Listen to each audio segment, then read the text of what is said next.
Kakinada murder కేసులో ఇద్దరు నిందితులను అరెస్ట్ చేసినట్లు సీఐ సునీల్ తెలిపారు. పెనుగొండ మండలం చినమల్లానికి చెందినటువంటి చంద్రశేఖర్ తోపి, గన్నవరం మండలం నరేంద్రపురానికి చెందిన లావణ్య సన్నిహితంగా ఉంటూ అతని వద్ద నుంచి డబ్బులు తీసుకునేది. ఇటీవల లావణ్య మరొకరితో ఉంటూ చంద్రశేఖర్ను చంపడానికి ప్లాన్ చేసింది. ఇక వాయిల్ ఓవరాజ్ అనేటువంటి వ్యక్తి సాయంతో కూడా లావణ్య చంద్రశేఖర్ను హత్య చేసినట్టు సీఐ తెలిపారు. గుడాల వెంకన్న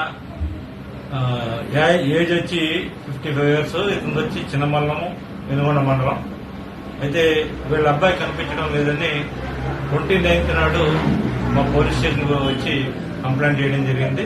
తన కుమారుడైన చంద్రశేఖర్ కి నరేంద్రపురం చెందిన లావణ్య ఆమెతో కొంతకాలం నుంచి సాన్నిహిత్యం ఉందని, దాని నిమిత్తము తన కుమారుడు కాకినాడ వచ్చిన తర్వాత ఇక్కడి నుంచి ఫోన్ స్విచ్ ఆఫ్ చేసినట్టు, రాత్రికి ఇంటికి రాలేనట్టు తిరిగి కంప్లైంట్ చేయగా అతను వచ్చి C28F7 అపార్ట్మెంట్ దగ్గరికి వెళ్లి కుమారుడు ఆచే గురించి కనుక్కుని ఆ లావణ్య అక్కడ ఉన్నారని తెలుసుకుంటే అదే ఇంట్లో బెడ్రూమ్ లో ఎవరైతే చంద్రశేఖర్ అంటున్నామో ఆయన చనిపోయి మర్డర్ చేసి పడి రక్త